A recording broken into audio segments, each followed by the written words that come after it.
Hey there again, folks. Welcome back to the Lost Crown. Got me a fresh drink. Okay. I'm assuming these books are this detailed because of reasons. Uh, they could just be there for interesting, not fluff, but you know what I mean, extra padding, lore reasons. Like you don't have to read them, but it adds more to the story, which is fine. That's cool. I'd probably read them even for that. But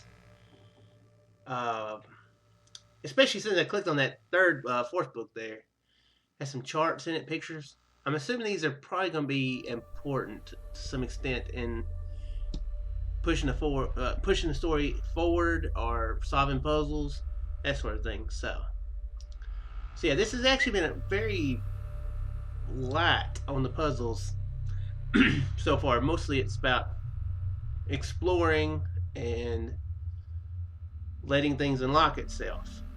It's how it's kind of been so far. So yeah, let's get on with it. Unknown Anglia, visitors from the world unseen, in 3 volumes.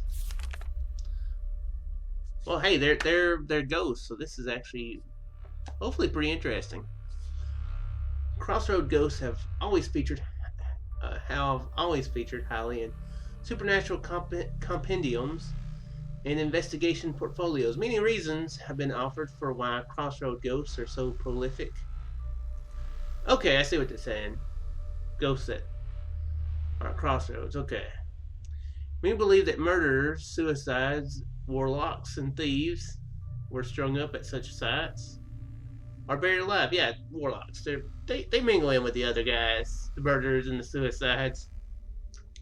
Superstition suggests that any returning spirits will be confused by the abundance of direction and wander the byways and tracks forever. Other theories propose that terrible, rampant orgies took place at such sites, populated by witches, sorcerers, and gypsies of both male and female persuasion. Whatever the likely cause, the crossroads and junctions of Anglia have long boasted many a frightful story, 2 of which are featured on the following pages. That's a word I didn't expect to pop up in this episode. Orgy. It was a cold spring night in deepest Anglia when Robert Bridge made his way along Oakham Lane. He was returning home from choir practice at the nearby church when he became aware he might not be alone in the dusky gloom. Behind him, further down the lane, he sensed another traveler making their way back to town. Thinking it may be a friend, singing partner, or villager, Robert turned to greet his shadow or pursuer. As he did so, a blackbird flew up from the hedgerow, uttering a shrill alarm call. A pretty young maiden, in country dress and bonnet, was making her way towards him. Normally Robert would be happy to join such a lovely on his journey, but something struck him as odd. He could see an eager look in her eyes, could hear the rustling of her skirts, and the quiet hum of a rural tune uttered from her pursed lips. Yet no sound came from her movements on the dusty lane. That makes sense. Unnerved, Robert slowed his pace, only noticed the maiden did not appear to come any closer. She still moved at quite a pace, but seemed to follow at the same distance. Coming to a halt, Robert watched the eerie creature glide to within a few yards of him. Staring into his eyes, she removed her pretty bonnet, lifting it high and then towards his hands. He took the item, watched as she moved backwards towards the hedge, and vanished before his very own eyes. Feeling terribly shaken, Robert looked down at the bonnet in his hands. Is that her? The inside was full of twigs, straw, and leaves. It was a blackbird's nest, but in the center, where bright blue eggs should await life, there were 3 shriveled young birds, bald of feather and bulbous in vein. All 3 tiny creatures were dead. Dropping the bonnet, Robert fled back to his home in Saxton and never walked the Oakham Lane again. Many other travelers have met the mysterious maiden of Oakham Lane. In 1875, a visiting young priest who was fair of face and kind nature was approached by a beautiful young meadow girl, holding garlands of poppy, daisy, and campion. In her hair she wore a wore pasque flower, freshly picked from the clifftop at Oakham. Asking her name, the maiden smiled a knowing smile, and faded from view. Now, did I mention in that last episode that that in that walkthrough it says something about a pasque flower? That's what the girl in the cave said. I didn't hear that. I swear I heard heartacre in there somewhere, but I didn't hear that about flower. Thought I heard her say power. Maybe that's what it was. Flower power. The last publicized appearance of the Oakham Lane Maiden was in May 1901. Two grave robbers, brothers by the name of Russet, were busy furrowing into the earth in the upper churchyard when they were distracted by the most peculiar sounds. A soft, sweet pastoral tune was calling to them from the cliff path. Approaching the uncanny sound, the two brothers were rendered speechless by the sight before them. A fair maiden was drifting along the path with no visible means. Nearing the cliff edge, she disappeared completely without trace as the enchanting tune faded away. Okay. Wait, is that it? I thought that was another thing. Oh, okay. I guess that is it. Interesting. I wonder if this is based on actual ghost stories. I don't know. Okay. You know what? I don't think I'm going to be able to read these stories verbally, so I'm going to pause the recording and I will be back. Alright, read through this story about the haunted farmstead. Pretty much, I will do this real quick. Oh, oops, my bad. I skipped too far. Page 1 and 2. Quit doing that. Page 2 and 3. Page 4. 5. I can count for those people who want to read it. Pretty much, talking about this farm. This dude had a farm, had a family, two daughters, son. Lived pretty normal. Stuff happened, and then they heard some noise. Looked out the window, and a weird face just like shot at them. Heard noises. The farmer stayed at the door. Heard the terrible noises coming outside. It looked like there was a guy coming up, like a horseman coming up the road out there, and there was looked like there was a bunch of figures like groveling there, and then it kind of just ended with like everybody with like all the ghosts screeching or whatever, and then turns out that's where the people were executed and stuff, and that Mayday or Beltane is what they called it, a night of the Great Hunt. So yeah, that. Now how long is this one? Okay, it looks like this is about a ship. So, oh well, here, I'll let you read that if you so wish. The next pages, and then that. This probably isn't helping you too much if you're listening to it, or if you're just listening to the videos, or if you're watching this on a mobile device, because I'm not sure how easy it is to pause and stuff to read. So do apologize if you do, for whatever reason, really want to hear me read all these words. But I'm going to pause it, read it, I'll give you a summary. Be right back. Okay, this was pretty interesting. Apparently, and it's about a guy named Walter Spivey, who I think is either the guy in that from before that was mentioned in that book before, or either a descendant of them or something like that. Anyway, so he was in the bar in the Bear, and there's a bad storm coming, very bad storm coming. Everybody was inside. he owned a ship. He saw a ship coming, I guess from out in the ocean, and he thought it was his own. So he decided, the lighthouse is off. Oh crap! Gotta go save it. So there were 6 guys there in the Bear. So they all went and tried to fix it. Though I think maybe only just Spivey went to the lighthouse itself.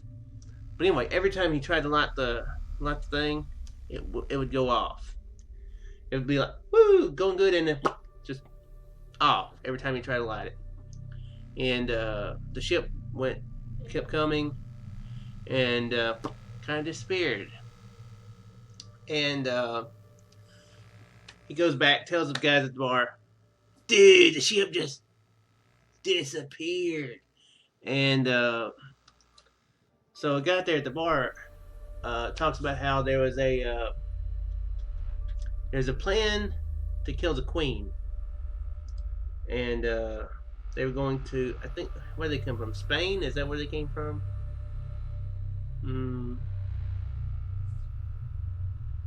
It was known to them that in 16th century, a ship, Spain, that set sail for, execute the queen. That's what they're going. And anyway, a scout saw it. Knew the score.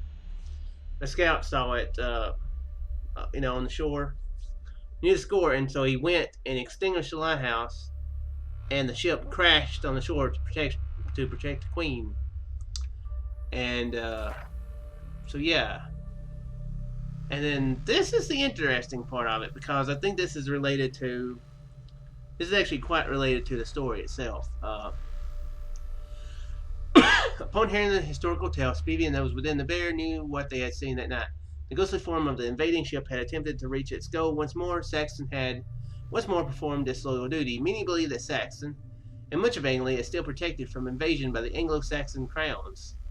One is known to have been lost to the sea at Oakham, which might be the one that the story is about, some centuries ago. The other was reduced to molten metal after the Norman invasion of 1066. The last crown, believed to be the helm of a fine Anglo-Saxon ruler, is thought rather fancifully to remain concealed deep in the ancient landscape. Okay, that's probably the one we're after, yeah.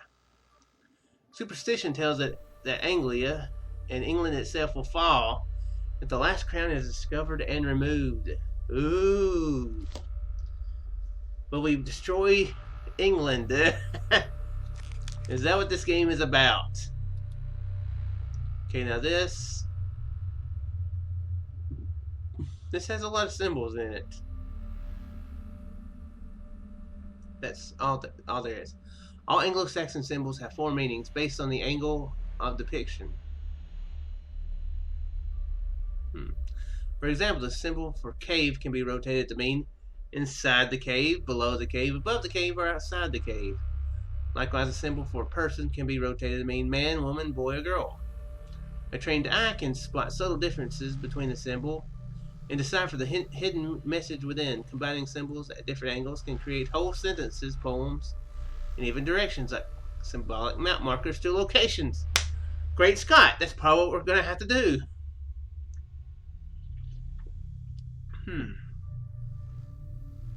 Earth, water, fire. When our powers combine. So yeah, I have a feeling is going to be important. Oh, okay, that's all the center books. Okay. Countryside festivals of antiquity. So yeah, I've definitely got a feeling we're going to be coming back to this place for the symbols. Oh dear. Okay, well, I will see you in just a moment, guys. Okay, the gist of this one is basically talking about the different holidays and kind of putting more of a I wouldn't say old-fashioned, I guess the non. It's hard to say exactly what I'm trying to say. Like holidays, I guess, without making it holy, well, didn't exactly be right either. Well, for one thing, like it tells a little bit about Christmas there, the Yule time. And then this is called Easter, which sounds a lot like Easter, and talking about how I guess the non-religious, non-Christian connotation of it. Talking about like this the sighting and celebration of the hare, one of the Britain's oldest and most revered of animals. We believe that the hare was able to lay eggs and shared many powers with deities associated with men, that sort of thing. So it's talking about stuff like that. And Beltane, which, assuming this is the most important one to the story, because it's the May Day Eve or May Day Festival. I think it's what's happening right now inside the story. So this, I'm assuming, is going to be the most important one. Talking about how it's kind of ready to give life and stuff like that. Talking about how kids conceived during that time would be very lucky. If you get lucky in that time, the kids are gonna get lucky too. It's kind of strange. It was also saying opposite ceremony to the thing for Halloween. The veil between the world of people and the land of the beasts, mystical animals, sought to be the most transparent. So yeah, it looks like that could be very important to this story since it's taking place during this point. Okay, and then the last book. What the crap is that? Is that a very poor Five Nights at Freddy's cosplay? But anyway, I will read this one and I will sum it up for you in just a second. Alright, yeah, this one wasn't that important. Just talking about more of the I guess pagan versions of the holidays again. So, summer solstice, the autumn equinox, right there. Samhain or Halloween, basically. So yeah, that was not that terribly important, that last one. But yeah, I'm assuming that will be important to some extent. What's that? Or is that talking to him?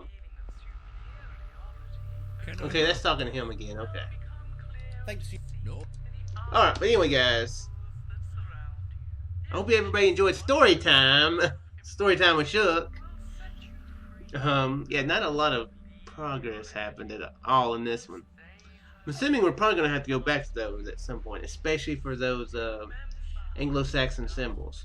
I'm sure that's going to pop up at some point. But anyway, yeah, I do hope you guys enjoyed, and I'll see you in the next one. Farewell.